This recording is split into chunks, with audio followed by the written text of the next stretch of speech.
Donc on a construit un nouveau bâtiment qui est collé sur la clinique Ferrières. Et dans ce bâtiment, il y a le service d'hospitalisation avec des chambres individuelles. Il y a des coins pour les familles, parce que dans les services de soins palliatifs, les familles, elles sont présentes tout le temps. Il n'y a pas des heures de visite, c'est tout le temps. Elles peuvent venir voir leurs proches tout le temps. Et puis, troisième chose importante, c'est le centre de formation. Parce que le personnel soignant n'est pas formé pour cet exercice si particulier qu'est la médecine palliative. Et donc, le centre de formation a été créé pour pouvoir former ce personnel soignant.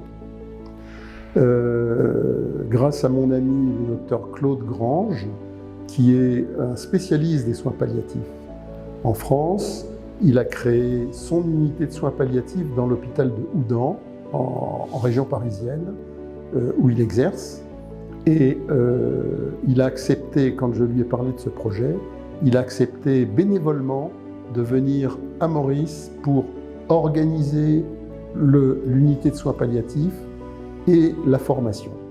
Et ça, c'est quelque chose de capital.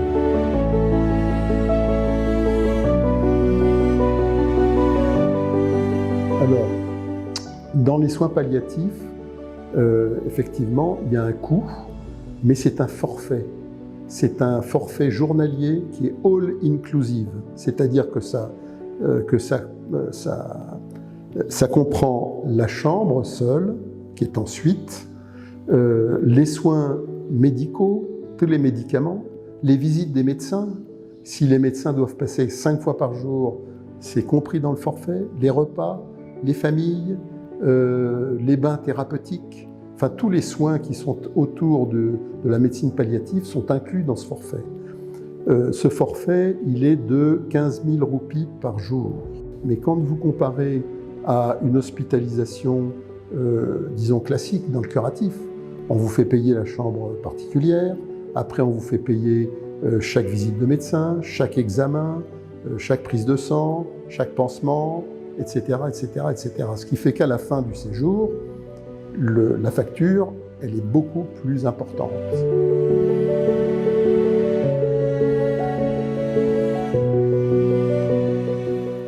Alors, c'est sûr que 15 000 roupies par jour, c'est une somme, et dans ce pays, il y a beaucoup de nécessiteux, de pauvres et de nécessiteux. C'est pour cette raison que l'on a créé, avec les sœurs, on a créé une fondation, la fondation Mère Marie-Augustine. Et cette fondation, elle est destinée à recueillir des dons, et ces dons vont permettre de financer la prise en charge des patients qui n'ont pas la possibilité financière d'accéder à ce nouveau service.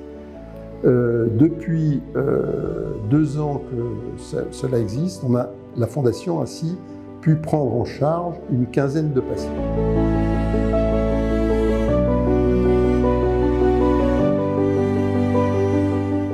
Tous les donateurs sont les bienvenus, et parce que l'ambition de la Fondation, c'est de financer une chambre par jour, tous les jours de l'année, ce qui fait une certaine somme.